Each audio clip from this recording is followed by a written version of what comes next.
అధ్యక్ష,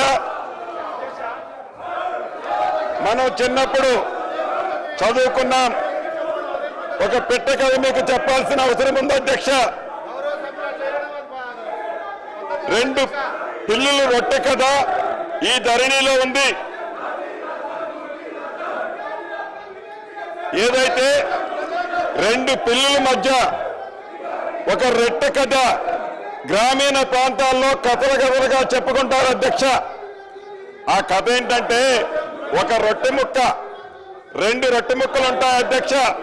ఆ రొట్టె ముక్కలో ఒక పిల్లి ఆ సైజ్ ఎక్కువ ఉందని, ఇంకొక పిల్లి ఈ సైజ్ ఎక్కువ ఉందని కోతి పంచాయతీ చేస్తుంది అధ్యక్ష.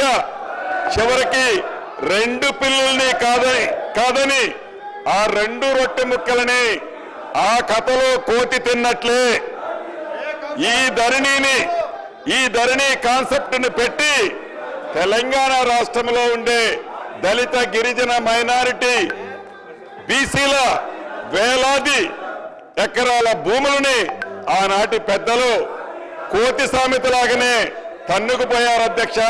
ఈ ధరణిని పెట్టి అదే రకంగా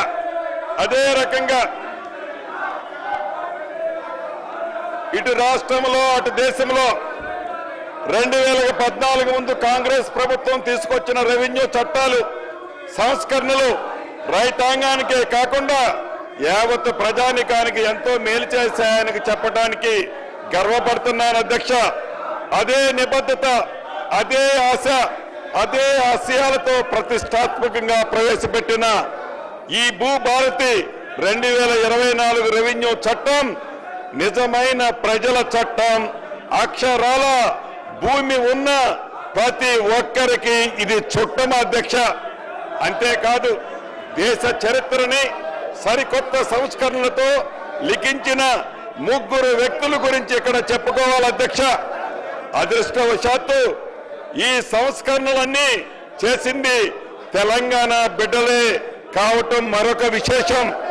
భూ కమతాల పరిమితి చట్టం తెచ్చిన నాటి ముఖ్యమంత్రి, తెలుగు ప్రధాని శ్రీ పివి నరసింహారావు గారు కౌలు రైతులకు మేలు చేసే విధంగా కౌలు రక్షిత చట్టం తీసుకొచ్చిన నాటి ముఖ్యమంత్రి శ్రీ బూర్గుల రామకృష్ణారావు గారు, అదే విధంగా జాగీర్ల రద్దుతో కీలకంగా వ్యవహరించిన మాజీ ఉప ముఖ్యమంత్రి కొండ రెడ్డి గారు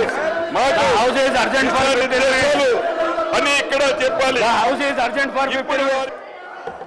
ఈ చట్టాన్ని ఆమోదింపజేయకుండా ఏదైతే ప్రయత్నం చేస్తున్నారో ఇది సమాజము సిగ్గుపడే విధంగా చాలా బాధాకరం అధ్యక్ష.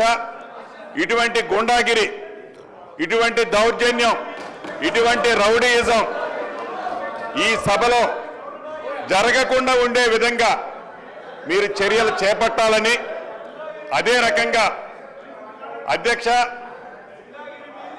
వ్యక్తిగతంగా రెవెన్యూ మంత్రిగా నాకు ఈ గడిచిన సంవత్సరం నుంచి నా మనసులో ఒక మనసులో పురుగు తొలుస్తుంది అధ్యక్ష.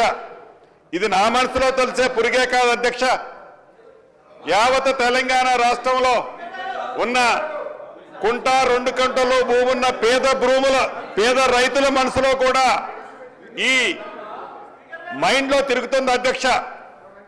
ఉదాహరణకి ఆనాడు 2020లో ఏదైతే చట్టం చేశారో, ఏదైతే ధరణిని తీసుకొచ్చారో, ఆ ధరణిలో జరిగిన తప్పులు తడకలు ఆనాడు ఆ చట్టాన్ని తీసుకొచ్చిన గౌరవ నాటి ముఖ్యమంత్రి కల్వకుంట్ల చంద్రశేఖరరావు గారికి తెలుసు. ప్రజలు వారికి ప్రధాన ప్రతిపక్ష పార్టీ హోదా వారికి ఇచ్చింది.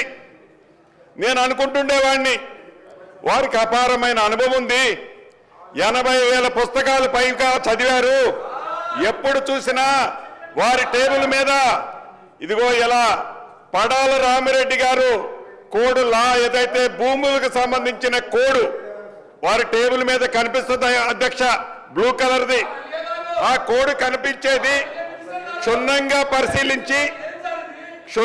పరిశీలించి ఆ ధరణిను, ఆ 2020 చట్టాన్ని తయారు చేస్తామని మేమందరం అనుకుంటుండే వాళ్ళం అధ్యక్ష. దురదృష్టవశాత్తు ఏ చట్టం అయితే ఆనాడు 2020 చట్టాన్ని తయారు చేశారో ఆ చట్టం 3 సంవత్సరాలకే 100 ఏళ్ళు నిండిపోయింది అధ్యక్ష. 100 ఏళ్ళు నిండిపోయింది. అంతకుముందు ఇందిరమ్మ రాజ్యంలో చేసిన చట్టం 1971 చట్టం ఏదైతే ఉందో 49 సంవత్సరాలు ప్రజలలో ఉంది అధ్యక్ష. 100 ఏళ్ళు ఉండాల్సిన చట్టం కేవలం స్వార్థపూరితంగా వారి స్వార్థం కోసం తయారు చేసిన చట్టం 3 సంవత్సరాలకే 100 ఏళ్ళు నిండటం చాలా బాధాకరం అధ్యక్ష. ఈ రోజు కూడా అనుకున్నాను, గౌరవ సభ్యులు హరీష్ రావు గారు ఈ చట్టం గురించి పబ్లిక్ డొమైన్ లో పెట్టినప్పుడు, అనేక ప్లాట్ఫామ్లలో డిస్కస్ చేసినప్పుడు సుమారు 7 పేజీలకు సంబంధించిన అంశాలు అనుభవజ్ఞులని చెప్పుకునే హరీష్ రావు గారు కూడా సూచనలు ఇచ్చారు అధ్యక్ష. నిన్న ఈ బిల్లుని అసెంబ్లీలో ప్రవేశపెట్టిన తర్వాత కూడా హరీష్ రావు గారు అనేక సూచనలు ఇవ్వటం జరిగింది అధ్యక్ష. అంటే ఇప్పటికీ ప్రధాన ప్రతిపక్ష పాత్ర పోషించిన ప్రధాన ప్రతిపక్ష నాయకుడు ఆ సీట్లో కూర్చొని, నేను మొదటిసారి శాసనసభ్యుని అధ్యక్ష. నేను 2014 నుంచి 2019 దాకా పార్లమెంటు సభ్యుడిగా ఉన్నాను అధ్యక్ష. తర్వాత వారి సొంత పార్టీ, వారి జాగీరి పార్టీలో ఉన్న నాకు టికెట్ ఇవ్వలేదు అధ్యక్ష. వారి పార్టీ కాబట్టి వారి ఇష్టం అధ్యక్ష. ప్రజల దీవెనలతో, ప్రజల ఆశీస్సులతో ఈనాడు ఇందిరమ్మ రాజ్యంలో ప్రజల దయతో, మా నాయకుడు రాహుల్ గాంధీ గారి దయతో ఈనాడు ఈ స్థానంలో ఉండి ఒక మంచి చట్టం, దేశానికి ఒక రోల్ మోడల్ అయిన ఈ భూభారత చట్టాన్ని సభలో ప్రవేశపెట్టినప్పుడు ఆ మాజీ ముఖ్యమంత్రి వర్యులు ఆ సీట్లో కూర్చొని ఆ 80,000 పుస్తకాలు చదివిన జ్ఞానాన్ని, అనుభవాన్ని నాకు చెబుతారేమో, దాని సూచనలు ఇస్తారేమో. ఆ సూచనలు అన్నిటినీ తప్పకుండా మంచి ఉంటే ఈ చట్టంలో పెట్టాలని ఆశపడ్డాను అధ్యక్ష. కానీ ఏ కారణం చేత సభకు రావటం లేదో నాకు తెలియదు.